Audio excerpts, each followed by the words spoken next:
In the world of martial arts, there are very few people who can rival the legacy of Bruce Lee, who became more than a martial artist, breaking the boundary of normalcy and engraving his name as a pop culture icon still remembered, even today. Though Bruce Lee died 50 years ago, it is still very hard to find someone as impressive as him, and many have tried, but this legend set the bar so high that it is hard, almost impossible, to replicate his accomplishments, even for highly trained professionals. It was like he was not even from this planet. Come with us as we look at 10 times Bruce Lee proved that he was superhuman. Number 10. He broke a 45-kilogram sandbag with a kick. Take a ride with us to Crazy Town as we kick off this list with one of the craziest things Bruce Lee did in his lifetime. And that is saying a lot because this guy did many crazy things, wowing everyone and silencing his doubters. One of such incredible accomplishments was the time he broke a sandbag which weighed 45 kilograms with a kick. Although Bruce Lee was majorly known for being able to decimate his opponents with his fists, this superhuman had trained every single part of his body to be a weapon, including his legs, which could cause as much damage or even more than his fists. The story goes that he kicked the sandbag with a special kick called the super side kick. The effect of the kick hit the sandbag so hard that it broke. And in case you doubt it, this is an actual record verified by the Guinness Book of World Records. Now imagine what a kick like that would do to a human body, which should make you wonder why anyone in their right mind would want to pick a fight with this guy. I mean, look at him. He is literally the last person you would want to pick a fight with. At the time, though, a lot of people did not seem to agree. They didn't believe all the hype, claiming he was just an on-screen fighter who couldn't fight in real life. Many challenged him, and one by one, every single one of them realized that this guy is not somebody you would want to mess with. Which brings us to the next one. Number 9. He defeated real-life martial artist bosses in record time. Every superhero needs a supervillain, and of course Bruce Lee was not without his enemies. Even as a kid, he was always getting into trouble, skipping school, and getting into street fights. There is a widely circulated story of him putting himself on the wrong side of the triad, considered to be one of the most dangerous cult groups in China. Because his parents realized he was a troubled teenager, they encouraged him to learn martial arts, to at least help him attain discipline. In addition to this, he also became interested in learning because he wanted to be able to defend himself. However, young Lee kept getting in fights after fights, street fights after street fights, and eventually, during one of his street fights, he beat up the son of a triad boss. Scared that the gang might put out a contract on his life, his parents moved him to the United States to further his studies. He enrolled in the University of Washington, where he realized that he could make money teaching people martial art, which inspired him to open his first martial arts school, training people out of his home.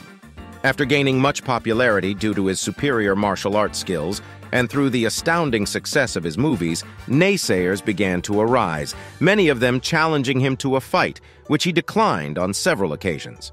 One of such occasions was the fight between him and Vic Moore, an American karate champion.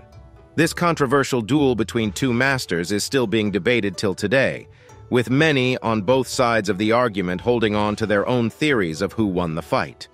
The fight issued a simple objective. Bruce Lee was going to throw punches at Vic Moore, whose only task was to block the punches. The footage clearly shows Bruce throwing punches at lightning speed, such that the punches had hit Vic Moore before he could even react. Till today, the controversy surrounding this fight is still a subject of argument, since Vic Moore claimed that he actually blocked some of the punches and that he was even able to hit Lee. 56 years later, the arguments still continue. Vic Moore, however, also went on to become one of the greatest karate masters to ever walk this earth, setting his own records, winning many fights, and etching his name in the Book of Legends. Number 8. He once kicked a 135-kilogram punching bag into the ceiling. This is one of the most contested records held by Bruce Lee, and it is still sparking debates till today, with many claiming that it probably didn't happen, because it was simply too impossible. But we must remember who we are talking about here. Bruce Lee was not just any other random guy. He was a master of his art, proving it every single time. The story goes that he kicked the punching bag, which weighed 135 kilograms, up to 5 meters in the air. That is as high as a regular bungalow. Physicists have argued for decades about how Bruce Lee, who had a body size that could be considered average by Asian standards and small by Western standards, was able to achieve this. They claimed that the force of his kick could not have possibly thrown such a heavy weight so high. However, James Coburn, a famous American actor who was also a student of Bruce Lee when he was alive, attested to his incredible power and strength, describing him as the fastest man you have ever seen. James Coburn claimed to have seen him kicking his supersized sandbag so hard that it slapped against the ceiling. The debate still continues and will probably still continue for more decades to come, because most of Bruce Lee's accomplishments were not recorded on video, and so they could only be verified by eyewitness accounts. Regardless of this, his legacy lives on, as one of the most powerful martial artists in history, a superhero of his own time. Number 7. He was a master of nunchaku. The iconic weapon of choice of the legend Bruce Lee, the nunchaku or nunchucks, is a martial art weapon of Japanese origin. This simple weapon consists of 2 sticks usually made of wood, but which can also be made of metal or plastic, connected by a metal chain or rope. In the hands of this beast of a man, the nunchucks was a very deadly weapon. However, did you know that Bruce Lee did not like nunchucks at first? As a matter of fact, he hated them and did not want to incorporate them into his fights. Nunchucks have a very rich history in the Japanese martial art that date back as far as 400 years. They were originally designed to be used as training weapons in order to help quick hand movements and improve posture. But even though the nunchucks looked like a pretty awesome weapon, it wasn't really the usual weapon of choice for a kung fu superstar at the time. Most martial art heroes, such as Jimmy Wang Yu, To Lung, and Chung Pei Pei, used the Chinese sword, a more efficient weapon, so the nunchucks did not really appeal to Lee. According to Dan Inosanto, a famous martial artist who regularly trained with Bruce Lee when he was alive, he actually hated nunchucks and couldn't see how they would be of any practical use during a fight. As a matter of fact, Bruce hated them so much that he called them worthless piece of junk.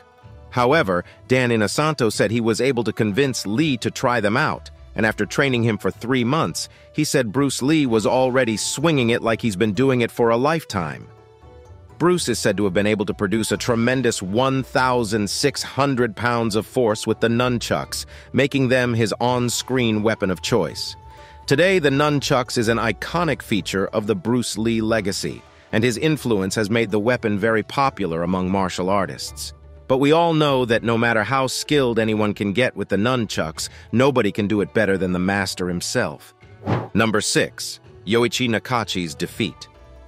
During an interview with Black Belt magazine in 1994, Jesse Glover, an American martial artist, who is widely considered to be Bruce Lee's first student, told a very interesting story about Bruce Lee.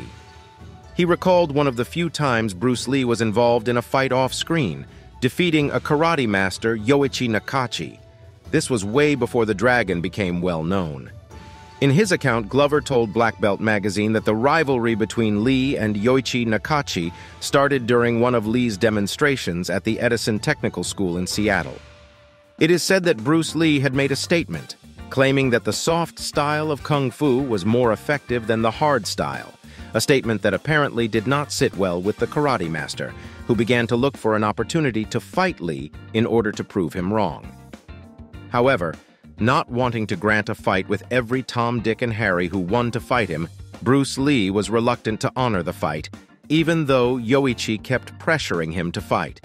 Tired of being constantly called out, he sought the opinion of his students, asking them if he should fight the karate man. Many of them, including Jesse Glover, advised him not to fight the man, who was only looking for an opportunity to prove Bruce Lee's fighting style and philosophy wrong. But one day, Jesse said, Lee pulled him aside after class and told him that he had decided to fight the karate man. Bruce had planned to fight him at the top floor of the school, but in order to sensationalize the fight even more, Jesse advised that the fight take place at the YMCA downtown, and Bruce obliged. According to Jesse Glover, only 7 people were present at the fight, including Bruce himself, YOICHI NAKACHI, the karate man, Ed Hart, Howard Hall, an exchange student from Japan who went by the name Masafusa Kimura, another exchange student whose name he couldn't remember, and Jesse himself, who was the referee. The rules of the fight were simple. They would go for 3 rounds, each round lasting for 2 minutes, and the first person to get knocked out loses the match. The legendary fight started, and YOICHI threw the first punch, which Bruce dodged easily, returning the attack with several powerful straight punches which sent the karate man into the wall. He tried to grab hold of Bruce, but the dragon was too fast, hitting him with a double punch on the head and the chest and finishing him off with a kick that made Jesse stop the match. YOICHI NAKACHI laid unconscious for a very long time before regaining consciousness, initially sparking fears that he might actually be dead. Upon careful examination, Jesse said the left side of his face looked like it had been hit by a baseball bat, and he had a cracked skull.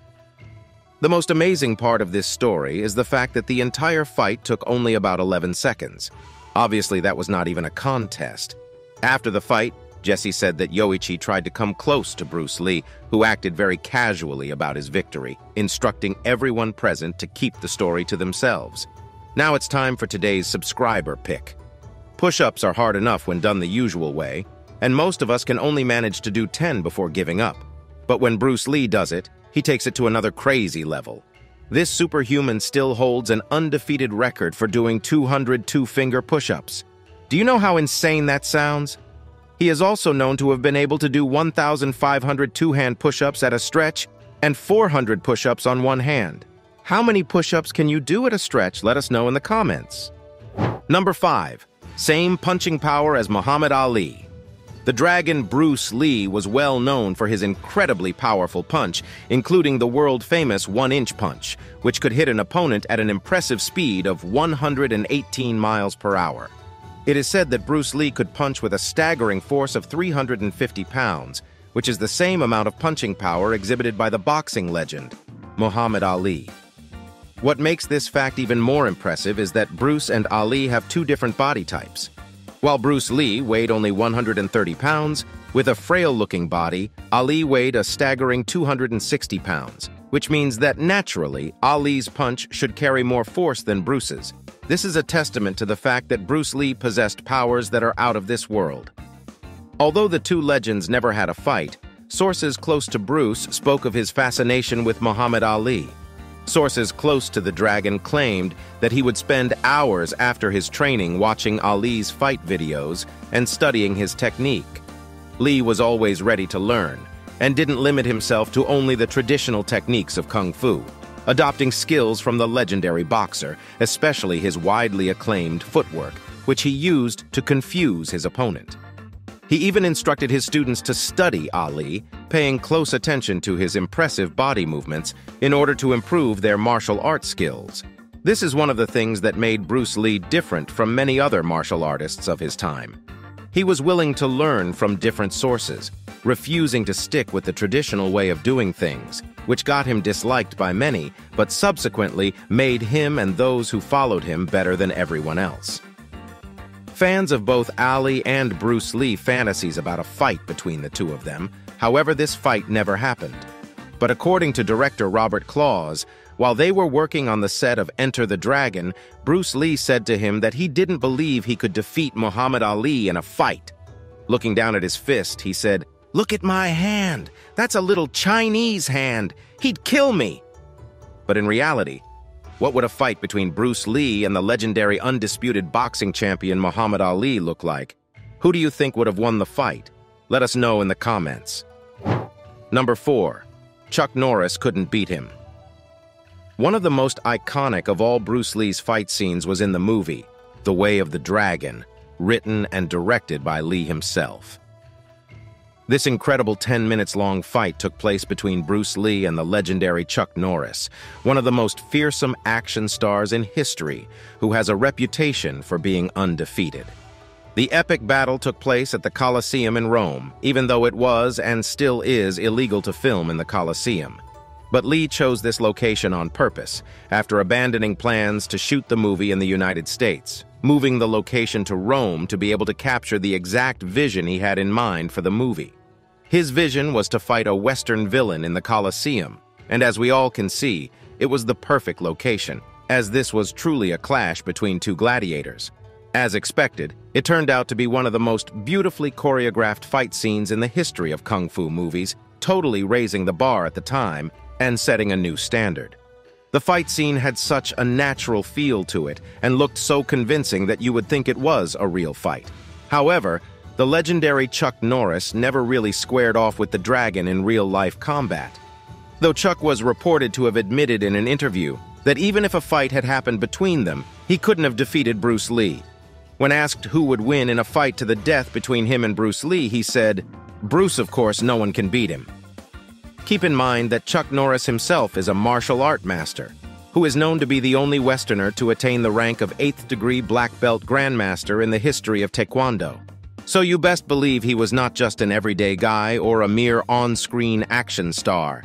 Therefore, for him to have admitted that he couldn't have defeated Bruce Lee in a fight if it happened, it proved that Bruce was indeed superhuman.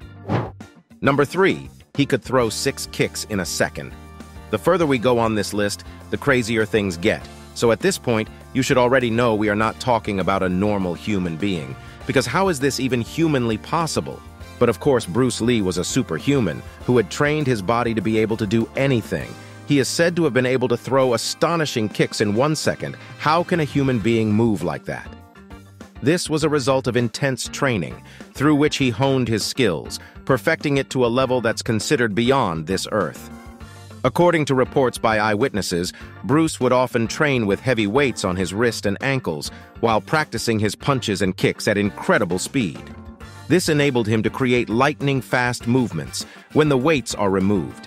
It is important, however, that we realize that even though we regard Bruce Lee as a superhuman, he was human in every sense of the word.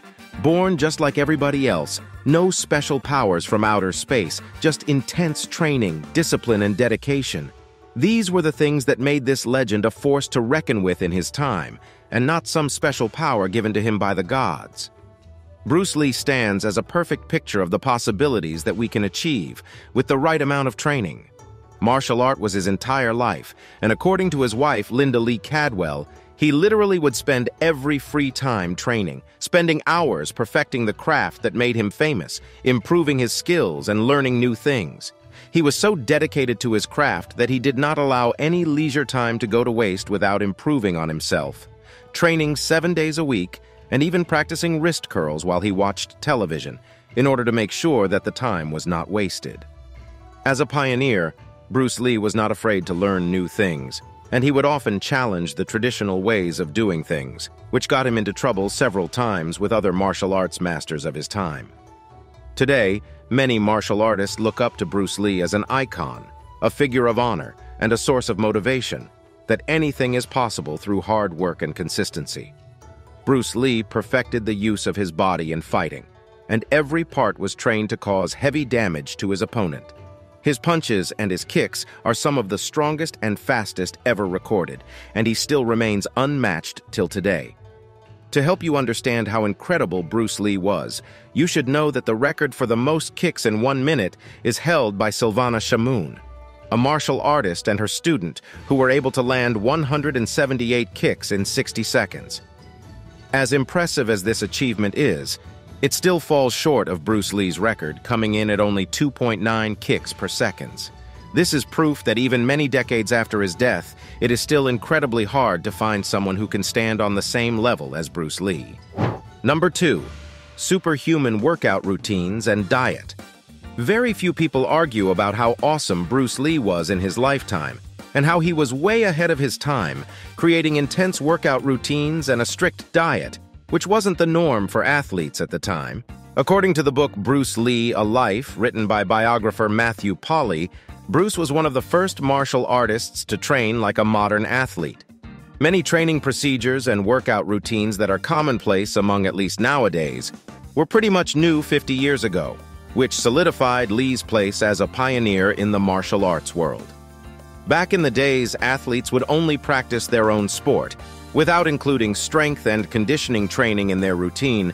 Bruce did this before it was commonplace, integrating outside gym work into his routine, which helped him unlock a new level of skill most martial artists of his day could only dream of. He also adapted some important training routines from boxing.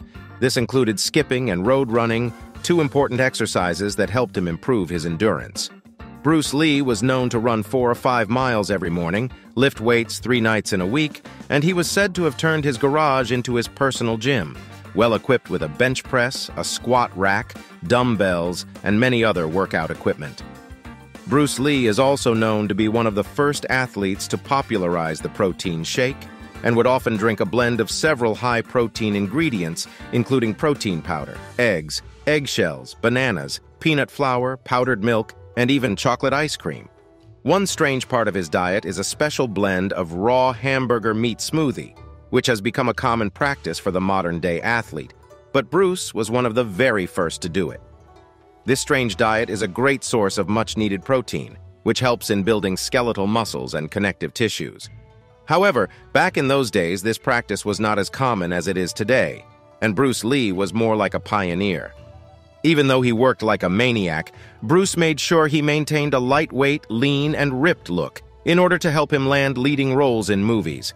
He had initially followed a routine that made him a little bulky and more muscular than we popularly know him to be early on in his life, but after realizing that pounds of muscle limited his ability to be flexible like water, which was one of his core philosophies, he decided to alter his workout to make him less bulky but as strong as possible.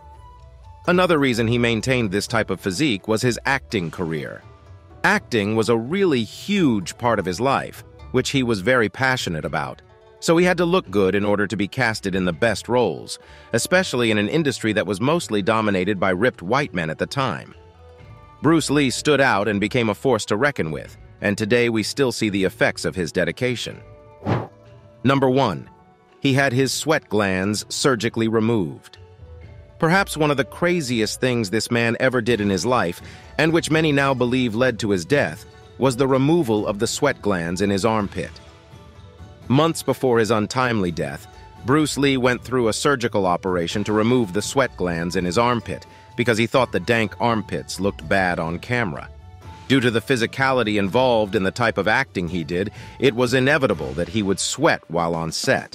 And since there was no natural way to stop himself from sweating, he decided to totally remove the sweat glands, which were responsible for helping his body process and dissipate heat. Although this displayed his incredible dedication to martial arts, it seemed to have not been well thought out, and medical practitioners believe that it may have led to his death.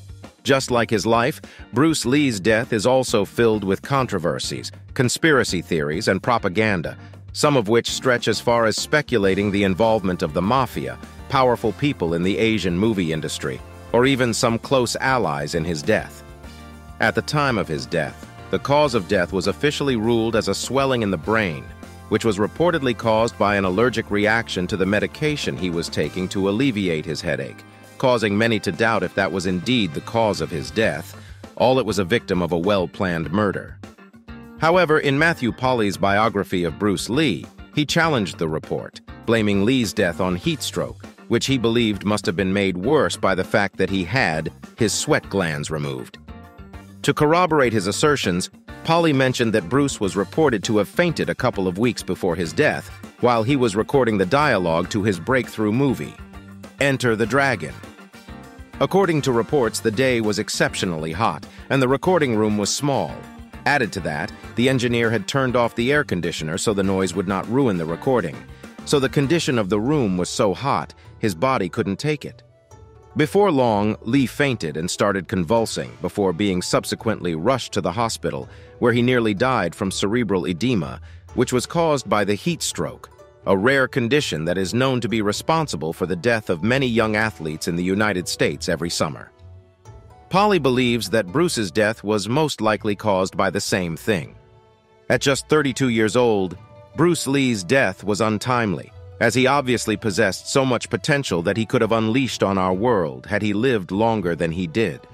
However, even though his life was short, it was very impactful, and as such, he will always be remembered in history as one of the greatest human beings to have ever lived. Thanks for watching, and we'll see you in the next one.